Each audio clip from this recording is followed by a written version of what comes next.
Começando mais um Jô Soares 11h30, eu quero começar o programa corrigindo uma falha que aconteceu ontem à noite, quando eu estava entrevistando o professor Valerian Vross, que é um professor que dá aula com livros onde a história do Brasil é contada em versos e cantada em cima de temas de músicas populares.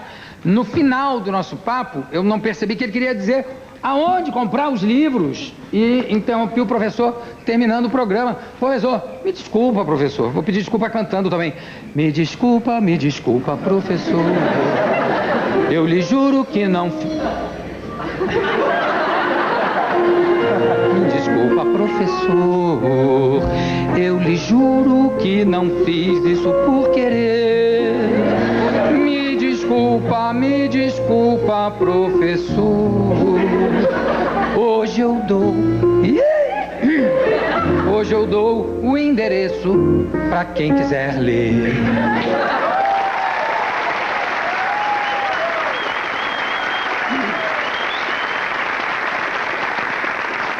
História geral, história do Brasil, professor Valerian Vross, tá? Os livros se encontram na Imagem Gráfica Editora, tá? Em Cambé, no Paraná.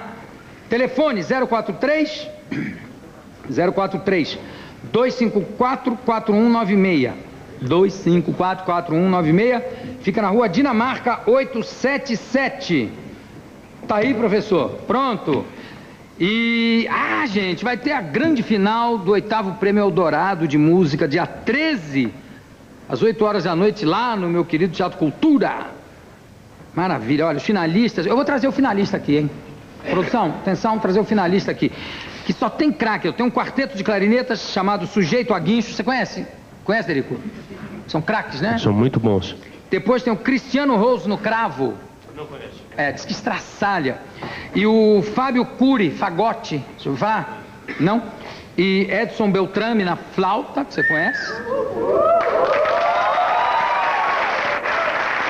É de Tatuí. Edson... Fica. É de Tatuí? Tatuí, é. E vocês são de Friburgo, né? E tem o duo Robato, flauta e clarineta. Vocês conhecem? Conhece? Você conhece, meu? Eu quero avisar que o quinteto todo tem formação clássica, hein? O quinteto todo toca jazz, toca tudo, mas tem formação clássica, todos eles. E o Derico, inclusive, já participou do Prêmio Eldorado quando era menino, né? Já fui em 82, fui semifinalista. Semifinalista. Maravilha! Tem alguns fax aqui, tem um do Adriel Derson Preto. Boa noite, Jô. Se é que você está lendo esse fax. Estou. Tem uma sugestão para a estética do quinteto, se você me permite uma opinião. Que tal colocar o Osmar tocando piano em cima do Rubinho? Esquisito? Esquisito é o jeito que o Osmar balança a cabeça, igual um pombo, enquanto toca. E o Rubinho parece uma estátua. Um abraço. Isso é lógico, o pombo fica em cima da estátua, né?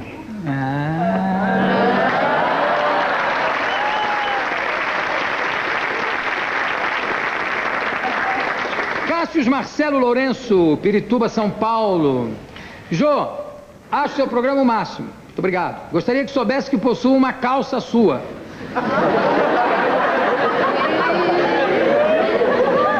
Uma calça minha? Pois a avó de um amigo meu, que mora na Pompeia, costurava pra você.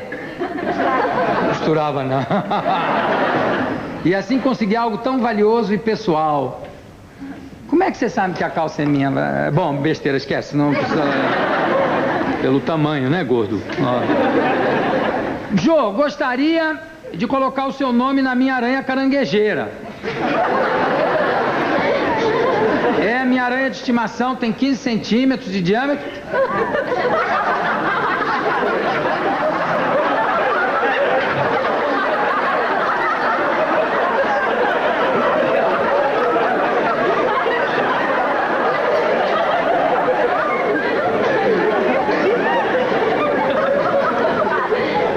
Mas ela é fêmea. Mas logo, logo vou ganhar de uma amiga minha uma cobra.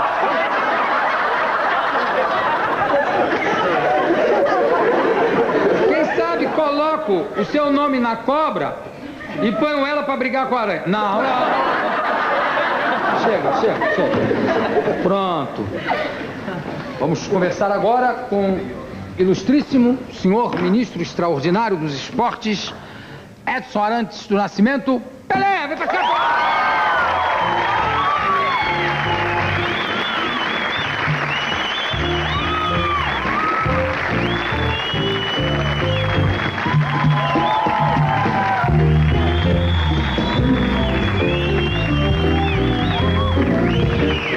E aí, Pelé, tudo bom? Tudo bom, Jô, graças a Deus. Você fala que tá ali o Rui Castro, já de caneta na mão, pronto para anotar qualquer coisa para escrever a sua biografia, depois da biografia do Garrincha. Não é, Rui Castro? Já pode ter a estrela solitária, olha só. Mas a minha eu vou deixar, viu, Jô? Do Garrincha proibiram, mas a minha eu vou deixar. Você não achou absurdo esse tipo de... Quer dizer, proibiram não, ainda vai ser discute. Quer dizer, tem uma parte que recolheu, mas não está recolhido em todo lugar, né? Continua vendendo. Quase todas. Continua quase no Brasil inteiro. Pois é. Agora não é uma loucura isso? Eu não tive ainda o prazer de ler o livro, mas quem leu diz que o livro é muito bom. Diz que é um absurdo, né, estarem tentando impedir a venda do livro. Eu não sei exatamente qual... Acho que as meninas são mal orientadas, eu acho. Talvez a orientação. Né? Mas, Jô, eu estava brincando ali com a Dionísia, né? De Olinda, do Sem Terras, que é uma agressão, né? E ela falou, poxa, o que você acha de Sem Terras? Eu estava brincando com ela, que tem uma coisa engraçadíssima, Jô. Eu, como ministro do esporte, eu fico muito feliz, porque o Sem Terras, pode ver, é sagrado. O Sem Terra, eles invadem qualquer terreno. Aonde tem um campinho de futebol, ninguém invade. Ninguém toca. É sagrado, é um mistério, mas pode ver. Então, eu sou solidário a eles, né? Então você, como ministro, pode liberar os campos. Claro! Né, Johnny? Muito obrigado, né, pela ação. Pera, o que você achou do jogo hoje, Grêmio e Ajax? Você assistiu o jogo? Vi. Às 8 da manhã você estava lá? Vi o jogo. Tendo sofrido muito, como brasileiro, né, torcendo pro Grêmio. Mas... Foi uma derrota heróica, né? Porque segurar 0-0 até... Eu, como brasileiro, me orgulhei muito, porque sempre dizem que o brasileiro não tem muita garra, né? O brasileiro não luta muito. E não é verdade. Você viu que o Grêmio com 10, um time que jogou na armação, claro, defensiva, porque o Ajax é um time bom, um time que corre muito, um time que está com uma moral danada, está sem perder um montão de tempo. Eu conheço o treinador do Ajax, eu estive numa convenção com ele há pouco tempo, e ele falou que o time dele é um time que joga aberto e corre mesmo, e marca, e é difícil marcar um time assim. Muito difícil. E o Grêmio foi até o final com 10 homens. Agora, infelizmente, nós temos essa sina, né, de perder nos pênaltis. Tirando a Copa do Mundo. Perder nos pênaltis. Você vê, o Santos na decisão aí da Copa também perdeu 3 semanas atrás. Por sinal, o Edinho pegou 2 pênaltis, né? O goleiro do Santos, que é bom. Ô Pelé. Mas nós estamos... No tempo que você jogava, diziam que você, além de ser o melhor atacante, o melhor jogador de todos os tempos, você no gol também fechava o gol, né? Você era um ótimo goleiro. Eu sempre gostei de jogar no gol. Aliás, quando o Edinho começou a dizer que ia jogar no gol, eu fiz tudo, Jô, fiz tudo para mudar, entende, a cabeça dele. Inclusive, até fiz uma chantagem com ele. Falei, aqui, Edinho, o seu pai conhece um monte de técnico na Europa. Joga no meio do campo, ou de atacante, que eu arrumo um emprego fácil para você na Europa. Não tem problema. Beleza. Ele não quis. Ele não quis, ele quis ser goleiro. Mas por que isso? É masoquista? Ele gosta de sofrer? O que é isso? Não sei, é difícil. Né? Ser goleiro é difícil. Agora, o Edinho, você viu, ele já se filmou como goleiro, já foi considerado um dos grandes goleiros do Brasil, está bem. Ótimo. Agora, tem uma coisa que às vezes os meus amigos vêm me gozar, porque diz que eu sou um pai muito coruja, que eu falo muito bem do Edinho. Mas eu acho que o torcedor deveria saber disso. Os goleiros brasileiros, eles jogam o ano todo treinam o ano todo e normalmente vêm de categorias inferiores, infantil, juvenil, amador, misto, titular. Então, normalmente, o goleiro brasileiro tem um tempo de futebol que o Edinho não teve. O Edinho ele estudou nos Estados Unidos. Então, ele jogava 5 meses, porque nos Estados Unidos só joga no verão, temporada de verão. E os outros 5 meses, ele estava no colégio, ele jogava os jogos indoors, né? Basquete, que ele gostava de jogar basquete, era um bom jogador. Também jogou um pouco de beisebol. Então, o tempo de jogo do Edinho é bem menor do que todos os goleiros que estão aqui. E o Edinho, com 2 anos de carreira, ele é titulado um dos melhores times do Brasil. Então é porque ele tem valor, não é porque é filho do Pelé, como muita gente falava. Ele já provou isso. Claro. E é isso que eu gostaria de, né, alguns amigos, que entendessem que o Edinho só está lá porque ele é bom, porque pelo tempo não teria condição. Evidente. Porque goleiro que toma frango não adianta, o pai não ajuda. Não ajuda, ninguém ajuda. Não tem jeito de ajudar goleiro que toma frango. Ô Pelé, vou fazer uma pergunta antes da gente começar a bater o papo aqui mais sobre essa tua área de ministro. Eu queria satisfazer uma curiosidade minha. Me contaram, quando você estava nos Estados Unidos, depois que acabou seu contrato com o Cosmos, ou durante o contrato ainda com a Warner, que você teve algumas propostas para jogar futebol americano só para entrar, porque no futebol americano tem um jogador que é só a defesa, o outro que é só aquilo, o outro, como acontece no vôlei, também você pode botar um jogador só para cortar, e no futebol americano tem o famoso chute a gol.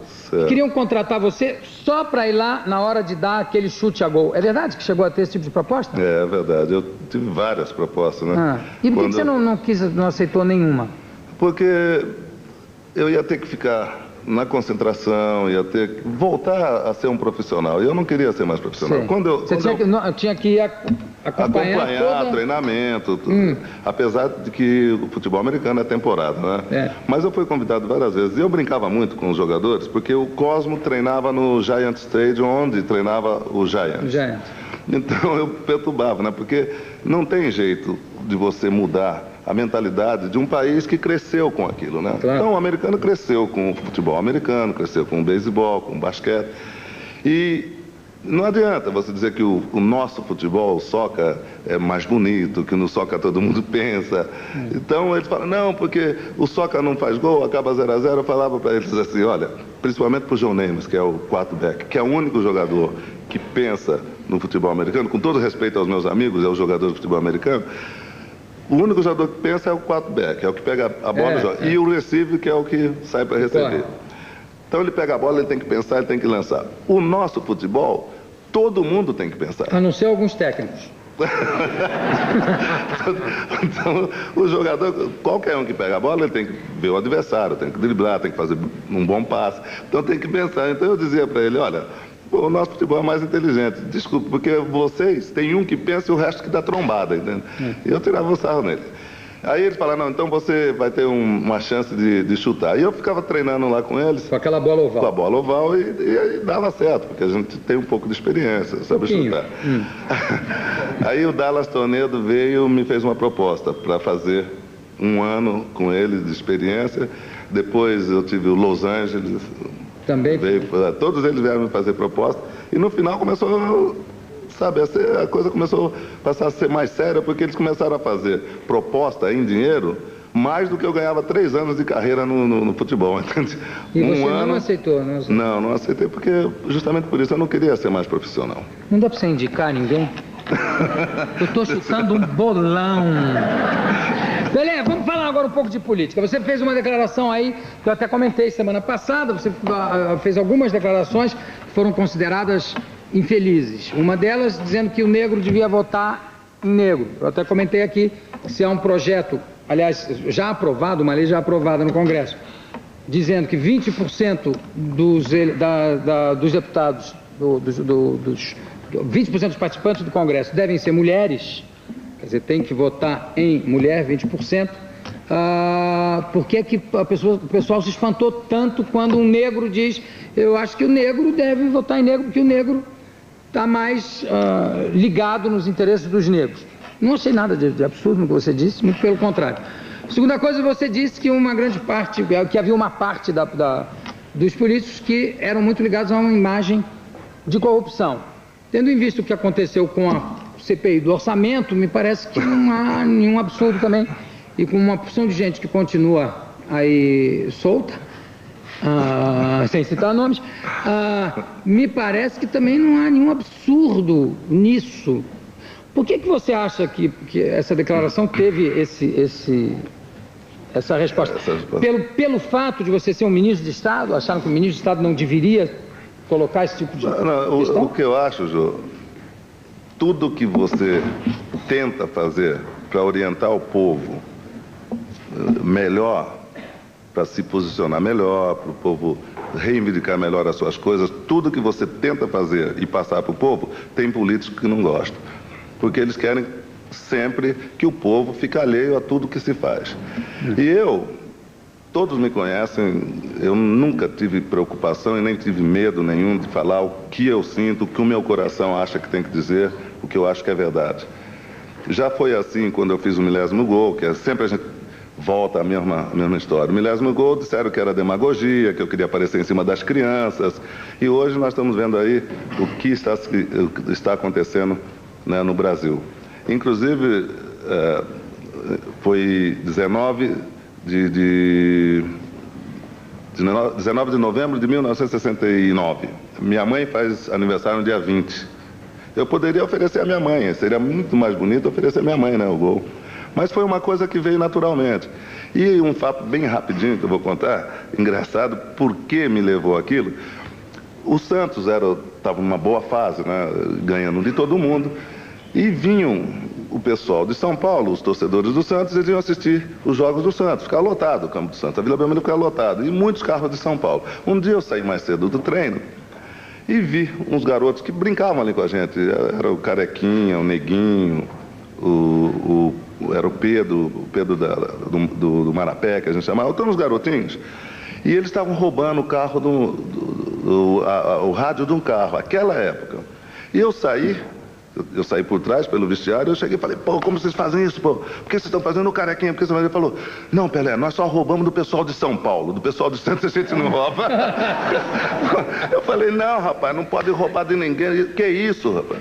Sabe, aquela época que era uma coisa, entende, quase absurda, né? Hoje, infelizmente, pode perguntar aí, eu acho que todos já teve um parente ou próprio que foi roubado. E essa a agressividade toda hoje, no Brasil. Hoje, quando eles levam o carro e deixam o rádio. Bom, então com isso foi o voto, quando eu falei que o brasileiro, se quisesse reivindicar melhor os seus direitos, porque nós estávamos lutando pela democracia total, lembra? Nós éramos o exército que tomava conta, nós estávamos sob governo militar. Eu falei, bom, não é que vamos votar? Vamos tentar votar direito, não votar em Cacareco, não votar na época em Pelé, em Garrincha, que não eram candidatos. Aí também disseram que eu falei que o brasileiro era burro, não sabia votar. Enfim, deu-se essa visita da comissão do Zumbi, dos 300 anos do Zumbi, um grande herói brasileiro que estava esquecido, e esse movimento todo, né, desses 300 anos, a comissão chegou lá e me pediu algum conselho, trocamos ideias e batemos um papo. E eles perguntaram o que se deveria fazer, o que nós deveríamos fazer para melhorar, entende? A posição social do negro.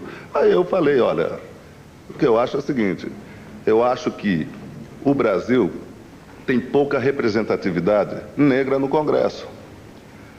Por felicidade, por respeito, ou por tudo que eu fiz, eu sou um dos negros que tem um cargo alto no governo. Então, eu acho que eu sou um grande exemplo.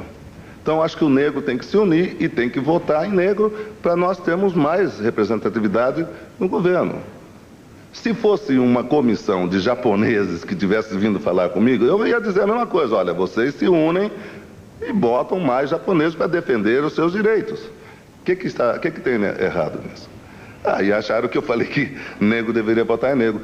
Não, eu acho que o Brasil, não é, pelo número de negros que nós temos no Brasil, o Brasil tem pouco representante no Congresso. Muito pouco pelo número de negros que nós temos no Brasil. Tanto que ainda se diz, fulano de tal, um deputado negro, ou fulano, um governador negro.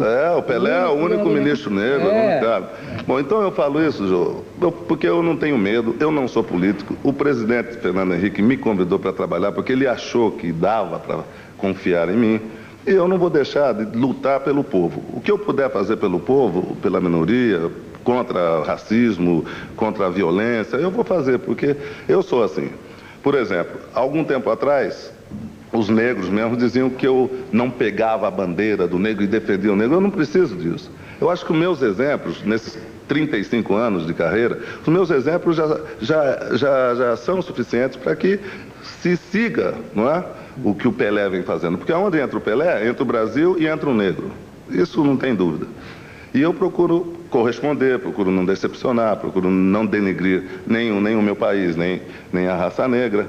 Por exemplo, uma coisa que eu não falei nunca, e por coincidência aconteceu tudo isso, eu vou falar e os mais jovens aí vão saber. Quando eu cheguei na Suécia, em 58, que o Brasil foi campeão, Jô, que você se lembra muito bem, você me deu os parabéns. Já. Você tinha 16 para 17 anos. É. As suequinhas, elas vinham e começavam a pegar, sabe, eu achava uma maravilha, porque toda loirinha de olhos azuis queriam saber, porque naquela época não tinha o turismo que tem hoje, não ia muito negro para lá. E nessa época não se via um negro no futebol europeu. A Suécia não punha negro, a Inglaterra não punha negro. Você vê, a Europa não tinha negro. Depois da era Pelé, você vê hoje nas televisões quantos negros tem na Suécia, quantos negros tem na Inglaterra, quantos negros tem na Alemanha, coisa que não existia. Então eu me orgulho disso. Então eu acho que esse é o exemplo, esse é o caminho que eu estou abrindo as portas para o negro. Mas eu quero saber... Agora, tem políticos que não querem que as coisas melhorem, né, para o povo brasileiro. Mas eu queria saber o negócio das lourinhas lá na Suécia. Você começou a falar e para dar... Eu falei tem que uma ela moça lá na plateia que também está interessada em saber como é que é. A dona Síria não era nem nascida, né? Pois é. Como é que foi o negócio das meninas, das lourinhas lá? Se deu bem lá? Foi legal? Não, nessa época eu era... Que não, o quê, menino? Deixa de ser mentiroso. Ora! Eu era muito garoto, Júlio. Era muito garoto. Que você e os Osmos traçalharam. É verdade. Não minta aqui. É verdade o que eu vou falar. É verdade o que eu vou falar. A dona Síria não era nem nascida, por isso ela pode ouvir. É verdade o que eu vou falar. Como eu tinha saído de Bauru, por coincidência, saí de Bauru, fui para o Santos, e em um ano eu já estava na seleção brasileira. Foi uma coincidência. A minha família é uma família muito católica, muito religiosa. Eu te juro por Deus, Jô, todos os jogadores que estavam lá sabiam. Aonde nós concentrávamos, as loirinhas da Suécia daquela época, que era verão, era junho, julho, elas tomavam banho de topless, perto da concentração. A maioria dos jogadores só treinava para aquele lado, né? Toda vez que ia fazer o cupo para aquele lado. Eu, de medo de Deus me castigar, eu ia para o outro lado. Eu não...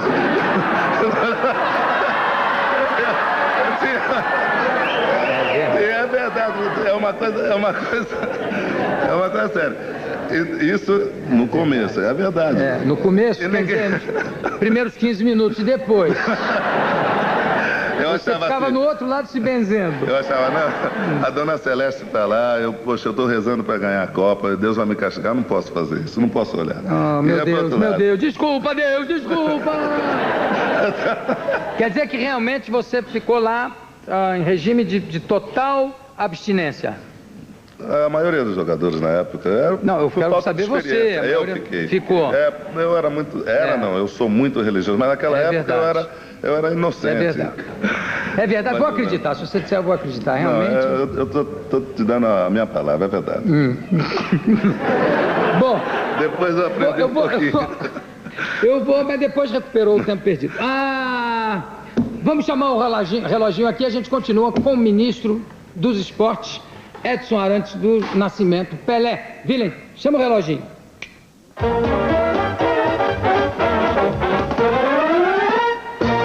Nascimento, ministro dos Esportes. Ô, Pelé, eu tenho um vídeo aí mostrando alguma coisa do teu trabalho já no Ministério. Eu vou pedir para soltar, você comentar em cima, pode ser? Posso. Então vamos lá. Prazer. Vilen, solta lá para a gente ver, vai. É apenas um exemplo do que nós estamos fazendo. Aí são os torneios dos Paralímpicos que nós fizemos, porque quando o presidente Fernando Henrique me convidou para trabalhar no Ministério, João, ele pediu para que nós moralizássemos o esporte, que a gente tentasse fazer alguma coisa nova, porque desde quando existiu o Ministério do Esporte, Sim. Perdão, a Secretaria do Esporte, que agora é o Ministério, sempre se preocupou muito com o futebol, com o voleibol, com o basquete, que são os desportos de rendimento. Nunca se preocupavam com o esporte de base. E ele falou, olha, você vai ter o Ministério para montar a sua equipe, fazer o trabalho que eu acho que é importante, que é o trabalho para o povo, para a comunidade. Então nós começamos a dar mais atenção a esse tipo. Aí é a Olimpíada do Índio, que é uma competição... Já você que organizou o negócio das Olimpíadas? Já, nesses 10 meses de Ministério, eu me orgulho muito de falar isso, nós fizemos mais que os 15 anos de Secretaria do Esporte. Porque esses torneios que nós estamos fazendo, nós estamos resgatando o torneio colegial, que esqueceram, né, do esporte no colégio no Brasil. Esqueceram do Paralímpicos, como eu estava dizendo. Então, o que nós estamos querendo é trazer novamente o esporte, massificar o esporte. E nós demos, para esses projetos das Vilas Olímpicas, nós estamos dando o esporte solidário. O que vem a ser o esporte solidário? É uma coisa que está dando um pouco de problema também. Os deputados, eu entendo, eles tinham os compromissos deles com os prefeitos, né? Com a comunidade onde eles tinham os votos deles. Então os deputados iam no Ministério, na antiga secretaria, com um projeto, pediam o dinheiro para a verba para fazer o projeto, às vezes não conseguiam terminar, ginásios, né? E o projeto ficava inacabado, o dinheiro desaparecia. Então, nós resolvemos não dar mais dinheiro. Vamos construir as Vilas Olímpicas. E o esporte solidário é com o governo, com a comunidade, né? Com a prefeitura. Nós fazemos a Vila Olímpica, nós arrumamos os monitores, né, do local e não damos dinheiro mais. E isso está criando um certo problema, porque já tinham um costume no Ministério, um hábito, né? E eu falei, não, daqui para frente nós vamos pensar no esporte de base. Se é para massificar o esporte, como o presidente pediu, se é para dar esporte para a comunidade, para as áreas mais carentes, então vai ser do jeito que nós pensamos, né? A nossa equipe de trabalho entendeu que devia ser assim.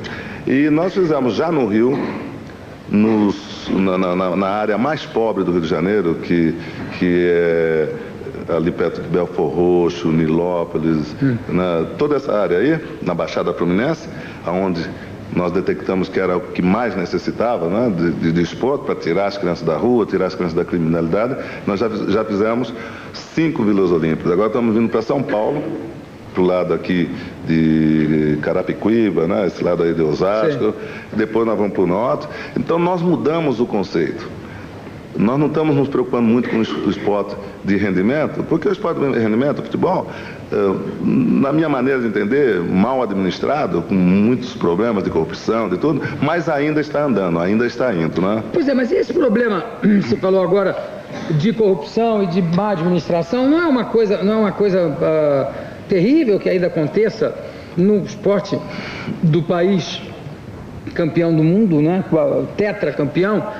Ainda aconteça isso, coisas sérias como violência nos estádios e má organização dos campeonatos que começam às 11 horas da manhã, parece que é para não ir ninguém mesmo. Nós vamos fazer às 11 o jogo, que assim ninguém vai.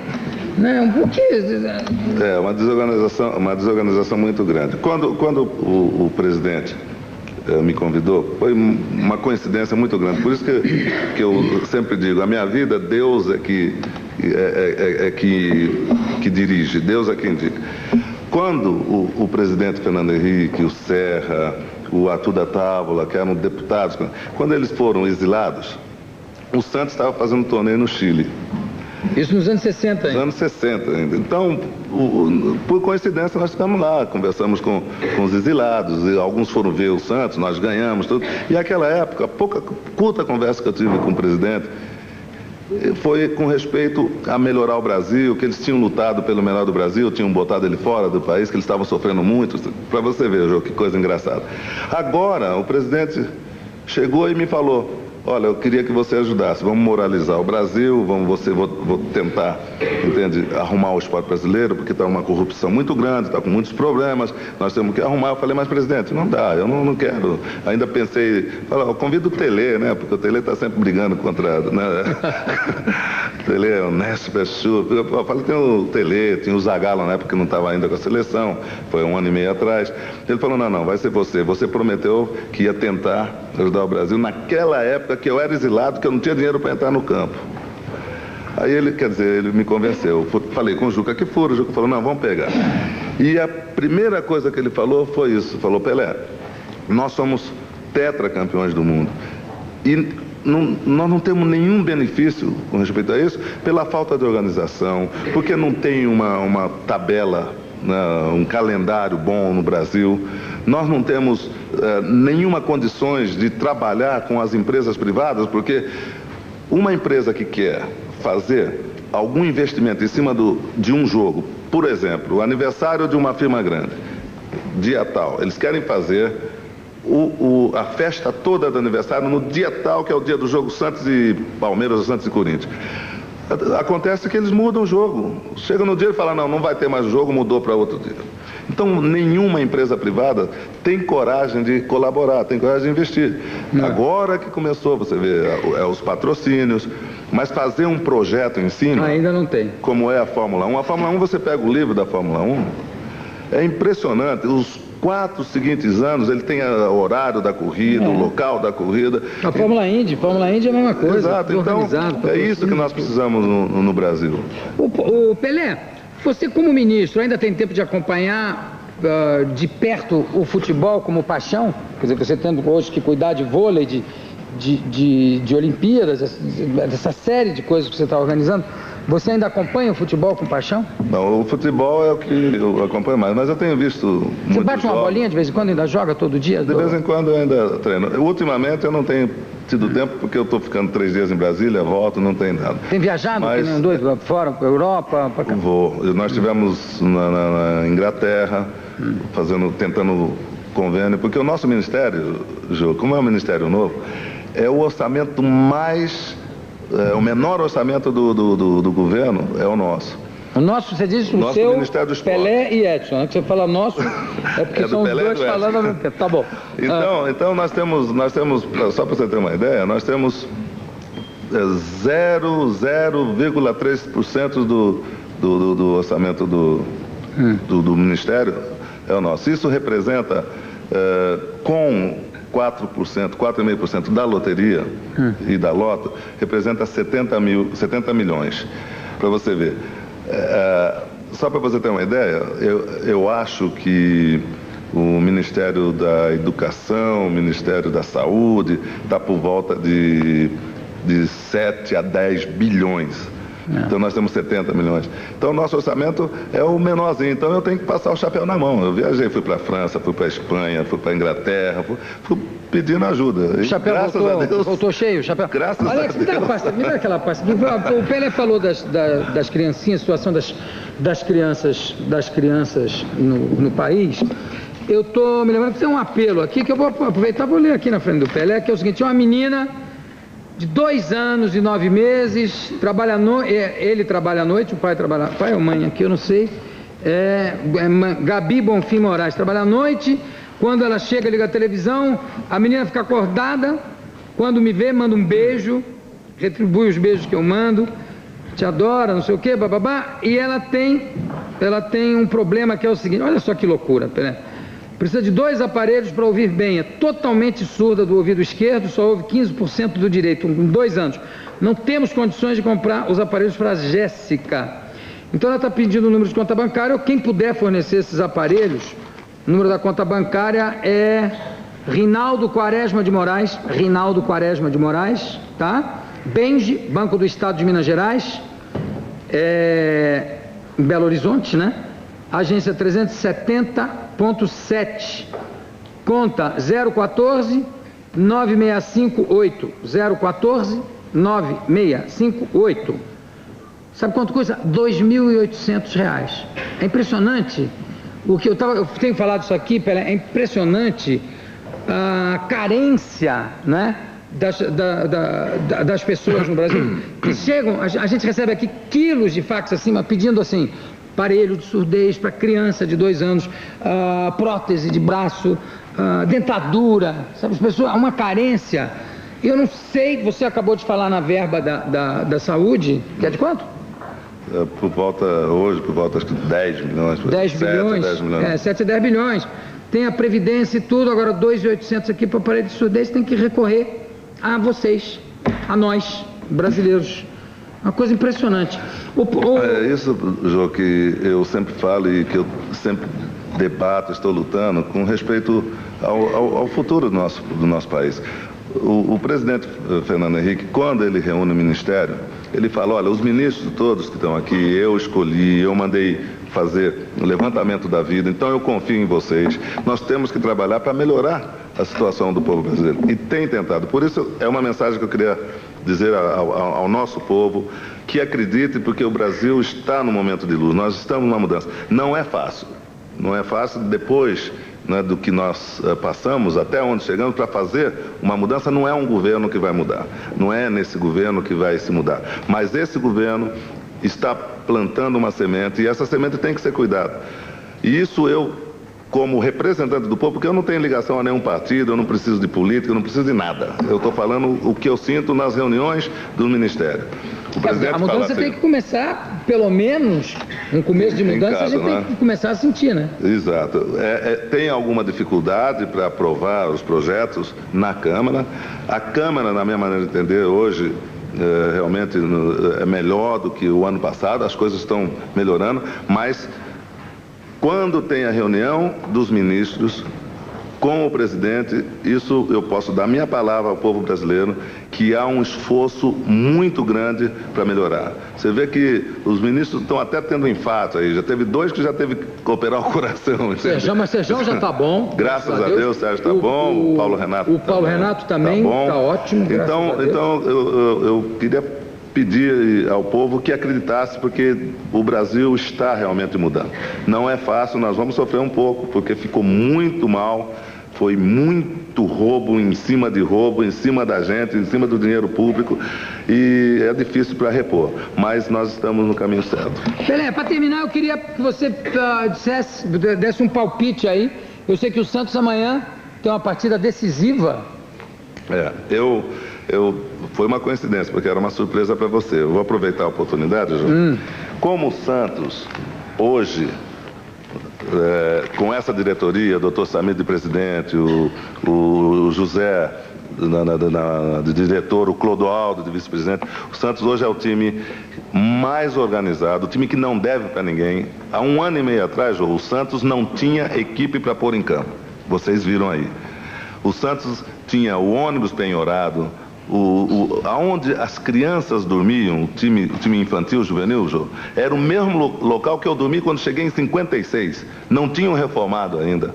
Hoje você vai ver o Santos, é completamente diferente. Essa diretoria está fazendo um trabalho sério, um trabalho que nós chamamos de pé no chão. Então, como você falou, nessa grande equipe, nesse grande time, Copa do Mundo, eu trouxe essa é especial, a camisa de ouro para você. Olha que maravilha! Número 10, que é para você não esquecer. É, claro. Eu não sei se vocês sabiam que a gente jogava na mesma posição. Tá aqui, ó. Essa é uma lembrança do novo Santos para você. E, Jô, eu queria que você me fizesse um favor. Autografasse esse livro aqui do Jô Soares, que é um amigo meu. Um amigo seu? É. Tá. Eu assino por ele. Para você? É, para mim, porque falei, bom, já que o Jô não vai me dar um mesmo, eu compro um e ele é todo. Não, porque, ó. É assim, é impressionante. É assim.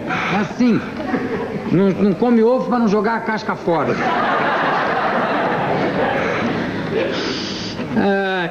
Pelé, muitíssimo obrigado. Mas me dá o resultado de amanhã, o que você acha? Ganha amanhã de quanto? Não, é difícil dar o resultado, mas eu acho que todo São Paulo deveria né, está com um pensamento positivo, porque o Santos, eu acho que é o único time que está representando o futebol paulista, né, nessa classificação, porque se o Santos não entrar, os outros times estão praticamente fora. É um jogo difícil, o Botafogo é um time bom, hoje é o melhor do torneio, depois ainda tem um Atlético que vem bem, o Santos tem o Guarani, mas se o Santos passar pelo Botafogo, eu acho que pode... O jogo é a que horas? O jogo é amanhã à noite.